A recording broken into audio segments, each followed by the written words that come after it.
Hello everyone and welcome to another incredible Mario Kart video.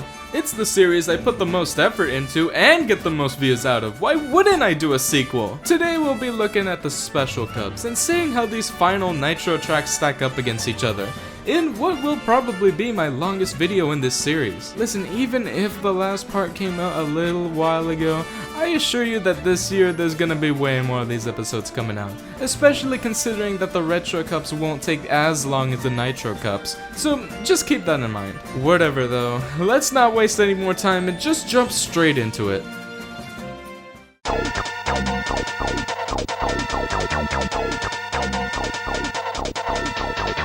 You're not gonna believe what this one is.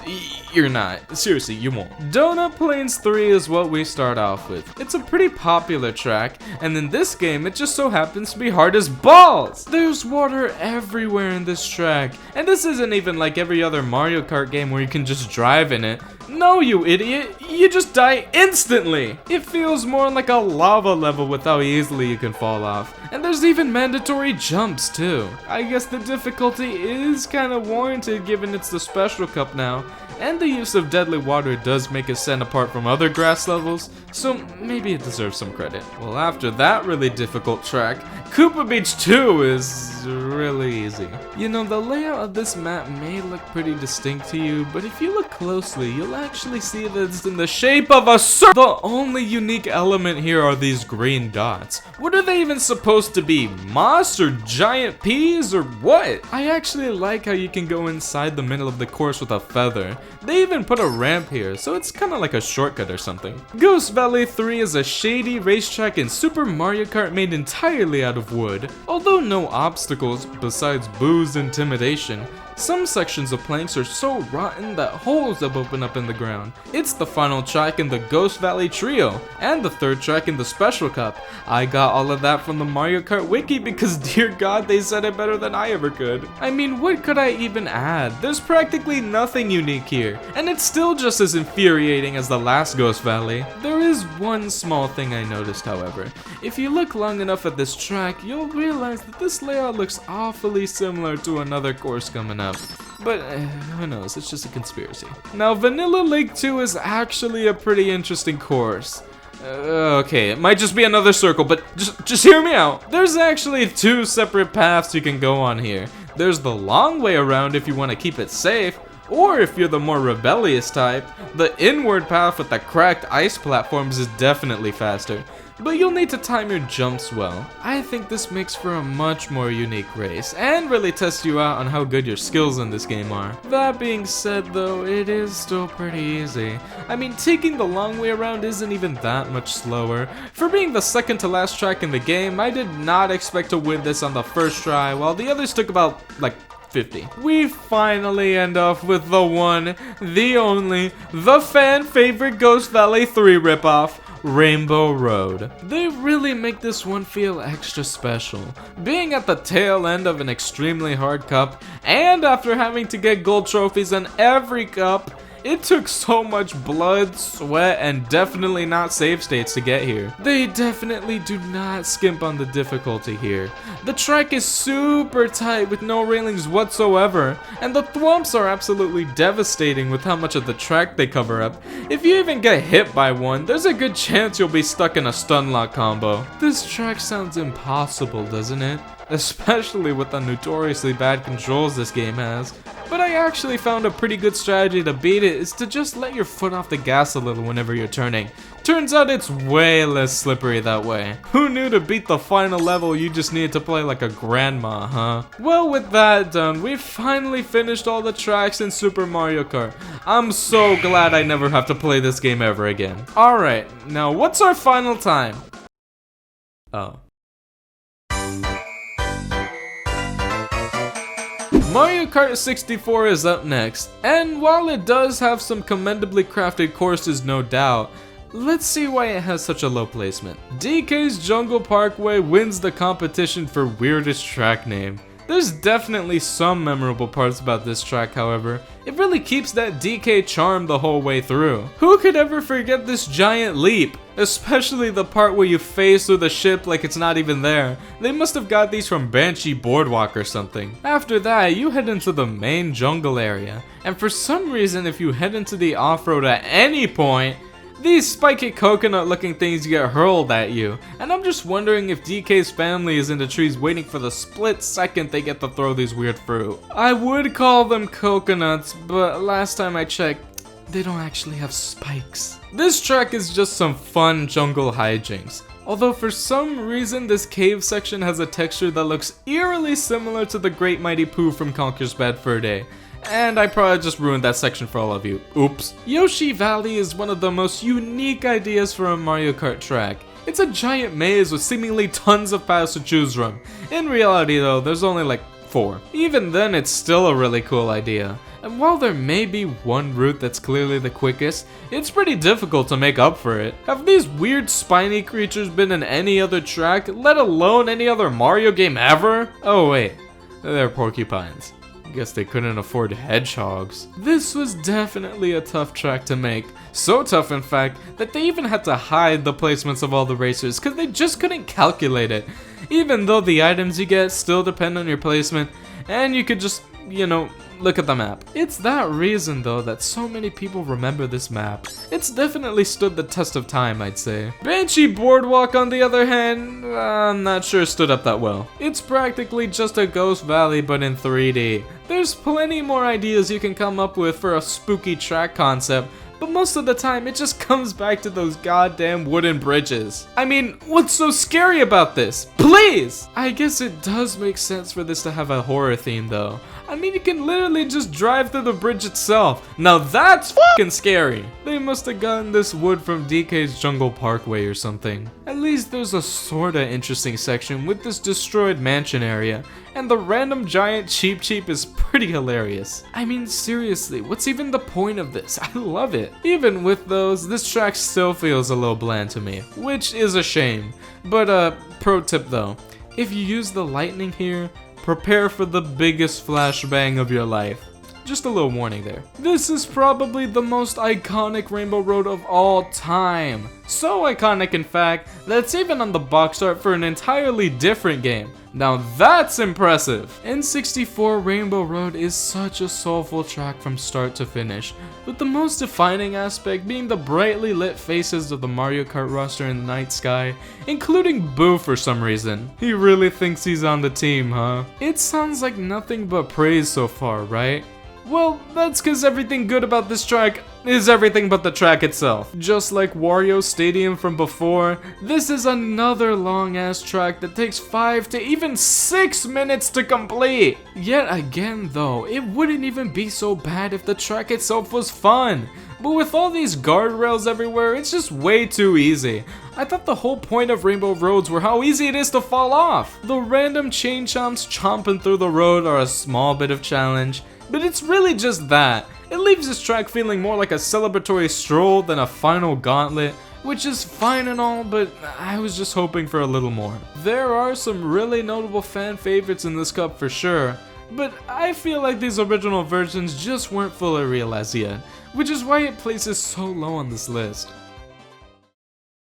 Literally, the entire Special Cup in Mario Kart DS is in the top 10 tracks of the whole game. So, I don't want to see any debates over which game has the best Special Cup. Got it?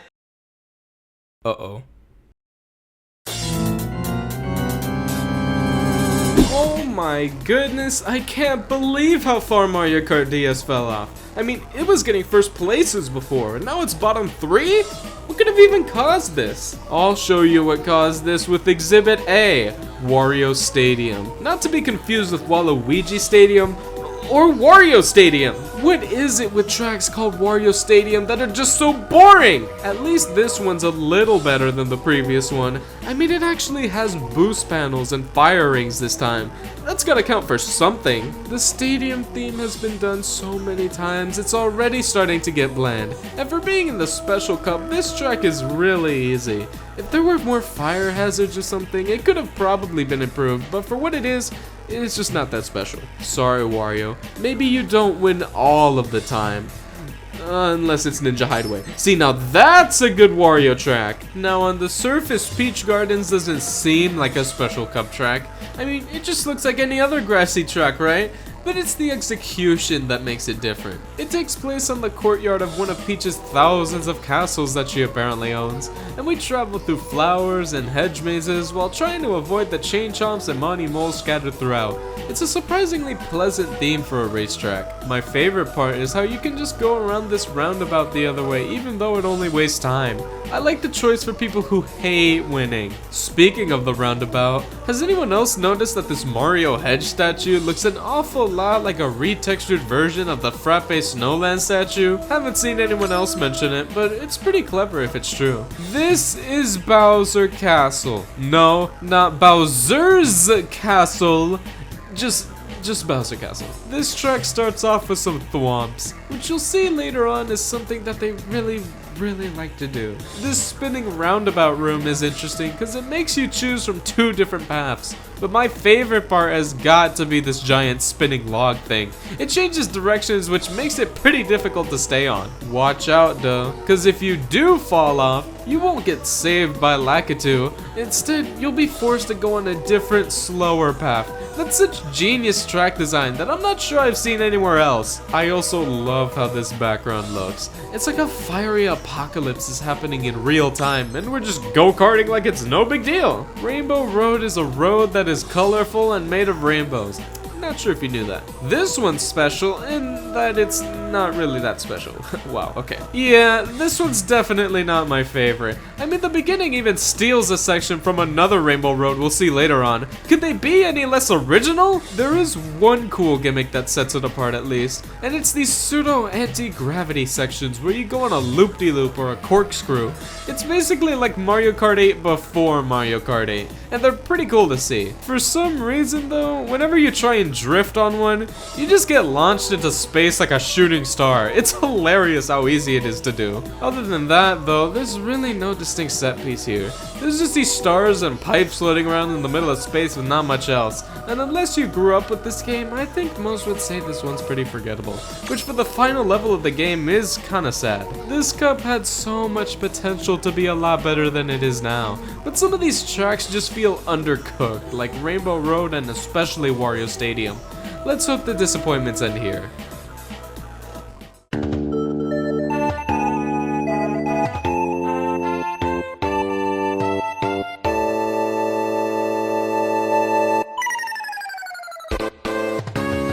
Mario Kart Super Circuit has some pretty solid tracks to end off their lineup, I gotta say. Lakeside Park is the sequel to the previous Riverside Park.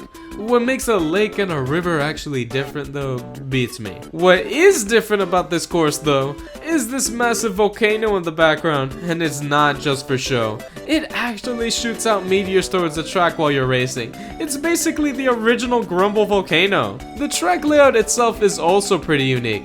One of my favorite parts are these ramps that take you back to a previous part of the track, meaning that they're actually obstacles that you need to avoid for once. I'm surprised I've never seen them do anything like this before in any other track, but it does make this one stand out from the rest, so I guess it's alright. It turns out Broken Pier is also another sequel, this time to the spooky Boo Lake. Sadly though, I don't think this one does that much to stand apart from it. It still has a few merits to it, however. This new background is probably my favorite part of the course if I'm being honest. These tall mountains with the jack-o'-lantern faces are such a cool visual theme. The layout, however, isn't my favorite. I mean, it feels like it was sloppily put together in some places, and yes, I know it's supposed to have that old and abandoned theme, but not like this. One of the only unique parts about this track that I noticed were these really hard to see bridge shortcuts that sometimes light up randomly. These things really confuse me because it seems like there's no rhyme or reason to when they light up, and sometimes they just feel slower than taking the normal route, even though they're like 3 times as hard. Whatever. I just hope someday this course gets a remake that's actually fun to drive on, like Boo Lake did. Just when you thought there weren't enough quadrilogies out there, we've got Bowser's Castle 4. Just like with Broken Pier, I think the most unique aspect of this track is the background. I mean, what even is that thing? A giant Bowser nuclear reactor? reactor? I mean, who does he think he is? Oppenheimer? This whole track seems to be going for the factory setting this time, with the metal flooring and some Mecha Koopas who are only in one small section for some reason. The layout really isn't all that special, although I gotta say, for being the final Bowser's Castle right before Rainbow Road, I was not expecting this to be such a cakewalk. I mean, I didn't even fall in lava one time, and for me that's pretty impressive. The GBA version of Rainbow Road is probably the most obscure out of all of them, but I actually really like this one. If there's any theme I would call this one to distinguish it from the other Rainbow Roads, it would definitely be weather. And whether or not you agree is not up to me. I mean, look, it has shooting stars raining down into the track, it has the moon, it has clouds in the sky and on the racetrack, and they'll actually zap you with lightning if you're not careful. It might not be too much, but it's clearly a theme they were going for. And of course, who could forget the flying elephant in the room? The giant floating Bowser Castle from Paper Mario. You do realize that when they remake this track, they're gonna remove this, right? Don't get your hopes up. By the way, actually playing on this track is so much fun. It's way different from any other one too, with all these jump panels surrounding the road that can be used at any time, sometimes even being used for some crazy huge shortcuts. It's probably one of the most fun tracks to watch a time trial of. I hope this video makes more people realize how good this track is. I definitely think it deserves a remake first over other Rainbow Roads. Super Circuit did not have a bad showing for its final cup, I gotta say. Even if most of these are rehashed themes from previous tracks, there's still some enjoyable courses to play on here.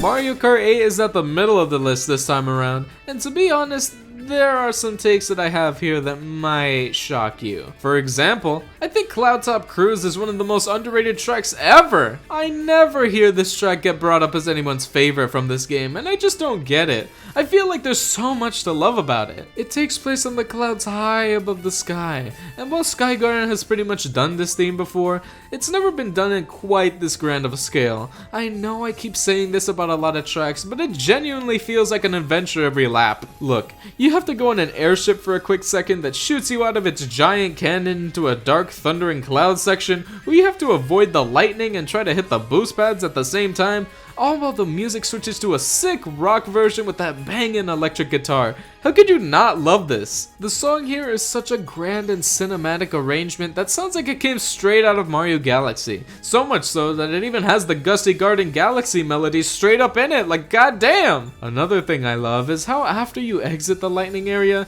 you can see an oddly familiar looking block with a giant beanstalk spreading out of it. Turns out it's actually a giant question block like from the Super Mario video games. Oh man, I love those! It's seriously such a cool thematic element that really ties the whole track together. And I don't know how controversial this is, but it's getting a 5 out of 5 from me, and I am not sorry. Now on the complete opposite side of the spectrum, yeah, Bone Dry Dunes isn't that good. This isn't exactly the most polarizing opinion out there, but I will give it some credit. It's basically the only Dry Bones / Dry Bowser themed track in the series. I mean, look, they're right there! I do like how Dry Bones are walking around here, even though Dry Bones is a playable character now. Guess the Wii U devs weren't accounting for that, huh? Other than that, though, this track lives up to its name in being bone dry. And that's harsh coming from the guy named Unfunny Me. There's some stuff about this track that I just find annoying. This floor is so wavy I might as well be playing Wave Racer. And no matter how hard I pull up here, I can just never make it! Also, I feel like nobody uses this path over here due to the fact that the other is just faster. I still wouldn't call this course the worst thing ever, but it's hardly ever exciting to race on, and I think that's the last thing a track should be. Now, I don't know if you guys know about this, but there's this dude called Bowser, right? And I've heard he's got a castle. A huge one! This version of Bowser's Castle already stands out to me. You know why? No, it's not because of the crazy anti-gravity or the giant punching Bowser statue. It's because this is the only Bowser's Castle to not have thwomps in it. Yeah, you'll notice later on how every other castle has at least 1 or 2 thwomps, but this one, none. Those other things I mentioned are pretty cool too. The anti-gravity here really elevates this course, I gotta say. And the giant punching Bowser statue is probably the coolest thing ever made. I mean, sure, it's really easy to avoid, but who cares? I'm pretty sure these Bowser heads shooting lasers at the beginning are a reference to the same ones from Mario 3, which I think is kinda cool. This course is pretty fun, though the fact that it's still the only Bowser's Castle in Mario Kart 8 is kinda crazy. Like, come on Nintendo, just add a GBA Bowser's Castle. There's one in like almost every game. I have a lot of things to say about this track. This is definitely the most controversial of all the Rainbow Roads so far, but I don't think it's as bad as people think it is. I mean, out of the 4 Rainbow Roads in this game, it is the worst one, but still! I'd say what gripes people about this one is the theme of it. And I know that after 8 straight games of making Rainbow Roads, why they'd want to change it up a bit, but I think 7's was a great example of how to do that, while this one really isn't. And I think I can piece together what's truly wrong here. The whole man-made feel they're going for really doesn't work for this track in my opinion. The whole point of Rainbow Roads are how otherworldly and magical they feel to drive on. Most of them take place in the middle of outer space, or over a massive looming earth, or over a giant populated city. But here it just feels like there's too many things to look at, right? With the huge audience stands and space shuttles and whatever this is, it just kinda takes away from that empty, kinda lonely feeling that we've come to love so much. Yeah, sorry, kind of a long rant there. What I also don't like is the fact that this is a Mario Kart game with anti-gravity in it, and it really feels like they could have done way more with that concept. Instead, we just got some turns that feel a bit more wavy than usual, and that's really it. You could put this in any other Mario Kart game and I wouldn't even notice. I still have a bit of fun racing on it, just like any other Rainbow Road, but it just makes me a little sad knowing what it could have been instead. Unfunny me, it's Mario Kart, it really doesn't matter that much. I just think Bone Dry Dunes and Rainbow Road could have easily been better in my eyes. Luckily, Cloud Top Cruise and Bowser's Castle are here to save the cup, but the others, not so much.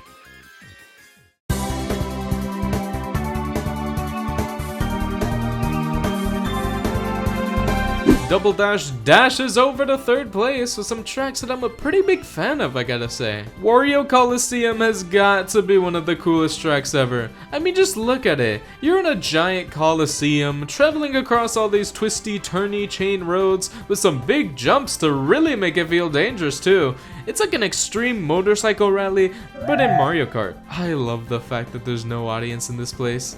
I guess Wario's shows just aren't what they used to be. While the track admittedly doesn't have that many obstacles, it makes up for it with a really fun and challenging layout to drive on. And there's no wonder why so many people want a remake of this in Mario Kart 8 Deluxe. It already feels like it was made as an anti-gravity track. In fact, this track does something that no other track does. It's so big that they couldn't just contain it with 3 laps. They had to make this thing 2 laps long. I wish there were more courses that took that approach, because I think it makes for a really fun time. I think Dino Dino Jungle is one of the best jungle themed tracks yet. In this version of the course, there's so much wildlife you can spot. Like the land dinosaurs, the water dinosaurs, the pterodactyls, heck even the trees are alive too. By the way, these dinosaurs actually do have names, you know. They're called Noshis, and I love them, and you should too. There's plenty of interesting set pieces you can travel through here. You start off in a jungle trying to avoid the Noshi's feet,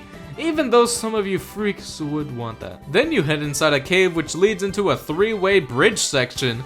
I like how this one path is clearly the fastest route, but it's a lot more challenging to stay on to compensate. After that, you enter a giant temple of sorts. And make sure you avoid these water geysers, because I thought they were friendly from playing too much tour. I did not know they could kill you. And finally, after saying hi to Noshi one last time, you just take a few more turns and finish the course. This is definitely such a memorable track and so much fun to race on. I'd say that Double Dash's Bowser's Castle would be the foundation for many of the Bowser's Castles you'd see later on in the series, and for what it is, it definitely delivers. The harsh thunder and lightning you see at the beginning makes this entrance feel truly foreboding, and just like in typical Bowser's Castle fashion, it starts off with some thwomps as obstacles. This room with the spinning fireballs is definitely a highlight, just like this next section with way too many turns and arrow signs for some reason. At this point, it feels like Bowser's just trolling you with his architectural decisions. My favorite part is, of course, the moving Bowser statue that shoots fireballs. Although it does shoot them away from you, so it is kinda easy to avoid. I think it's a pretty fine track for what it is. Even if most of the ones later on just kinda copy a lot from it, it's still an enjoyable one. Rainbow Road number 6, baby! I honestly feel like out of all the Rainbow Roads that this one has the most charm in it. The rainbow texture they use here is so nice to look at. The random rainbow items floating around give it some more personality too. And don't forget the music. Dear God, who couldn't love this music? It's called a road, it's called a rainbow road. It is a road that you go. It's called a road, it's called a rainbow road. And you will know when you get there. It's called a road, it's called a rainbow road. It is a road that you go. It's a road that you go when you die. One unique part of this track is that sometimes a shooting star can fall into the stage, but this time it doesn't just hit you like in the GBA version. Instead, it straight up spawns a superstar for you to use freely. I don't think there's a better feeling than just randomly picking up a star for no reason. I also love the fact that it takes place above a giant city, and it seems to be pretty close to it too. You know, there's had to have been someone down there looking up at the night sky like, what the fuck? This is one of the hardest rainbow roads out there. There's so many tight turns and boost panels, sometimes both at the same time. I like the addition of this giant rainbow tunnel that launches you upwards at the end. Overall, I think this track is a truly memorable one, and it succeeds at being the grand finale for this game. It's no surprise that Double Dash fared well with its final cup. It's probably one of the most consistent Mario Kart games out there with how many good tracks it has. 2 more have bested it, however, and let me tell you, it was a tight competition. Now before we move on to the final 2 rankings, I have a very quick word from my sponsor, the subscribe button. Anyways,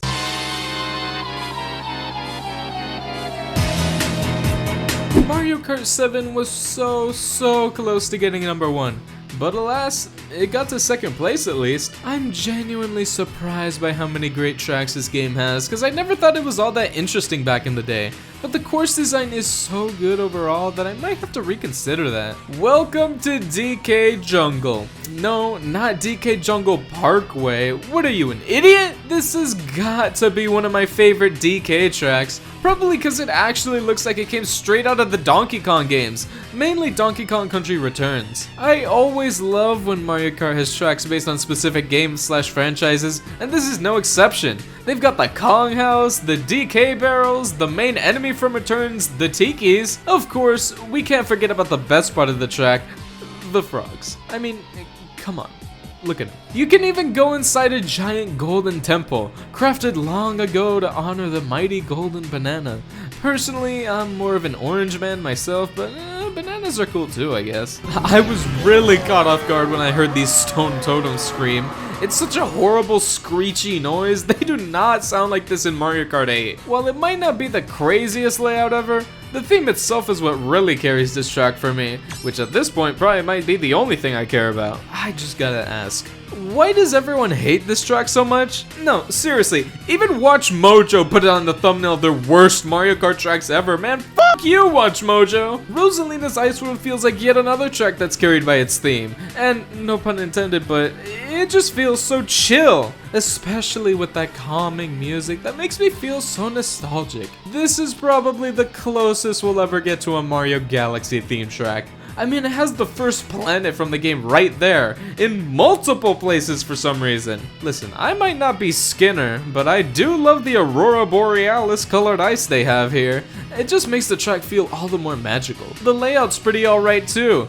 But is it just me, or do these turns feel like they were intending to have half-pipes in them? I don't know, call me a conspiracist, but it just feels a little bit empty without them. I guess the water section is what would make people a little turned off from this track, but who even cares? This track is just cool anyways, pun fully intended. Out of all the Bowser's castles they've ever made for Mario Kart, for some reason, this feels like the most unique one to me. I mean, this version does do some pretty special stuff, to be fair. Like having this underwater section with the seemingly impossible lava in it. Damn, Bowser must have really messed up the cobblestone generator, huh? Of course, it has your standard castle affairs like the thwomps at the beginning and this spinning log thing. But it also has stuff like, these cobwebs for some reason. You already know that Bowser got these from Party City. Like, come on, man, it's not even Halloween yet. I'd say the hardest part about this track is probably timing these ramp jumps to not hit the rising lava. But I always get greedy and do it anyways! I do like how at the end you get a glider ramp, which allows you to take even more paths. Overall, I think this version of Bowser's Castle is pretty underrated, and definitely one of my favorites. Of course, you know this is the 5 out of 5, let's just get that out of the way. In fact, this is probably the only course in all of Mario Kart where I will be genuinely shocked if I hear someone say they don't like it. Please tell me in the comments if you don't. I seriously need to know if you exist. Maple Treeway might have the nostalgia factor for me, but this might objectively be my favorite track ever. It's just really hard to pick between these two, so I won't. It's the first and so far only Rainbow Road to be a section-based track, emphasis on the based, and you go across different planets like Saturn and the goddamn moon, and even the trick sound effect sounds different here too. Like, they really thought of everything, didn't they? This track makes me hope to see even more space-themed tracks that aren't specifically Rainbow Roads. Ideas like driving on the rings of Saturn or tricking off the craters of the moon are so genius, and I'd love to see what else they could come up with. This track's so cool, there's even a stage based off of it in Smash for 3DS, which didn't return in Ultimate for some reason. Wow, thanks Nintendo, that's so awesome! This track is just a masterpiece and feels like a true adventure every time you race on it. We can only hope the next Rainbow Road they make can live up to this one, and not be like 8's version. Please. Incredibly strong showing in this cup yet again from Mario Kart 7. But alas, it's still not good enough to win that coveted first place trophy. And if you use your key deduction skills, you've probably figured out who has.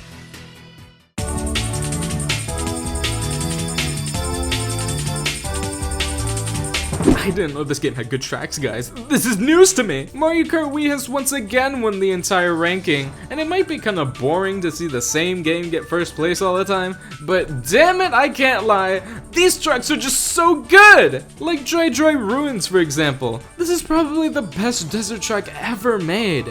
Not that that's saying much, but it's still an accomplishment. This is just so much fun to race on, especially with all these half pipes during this turn.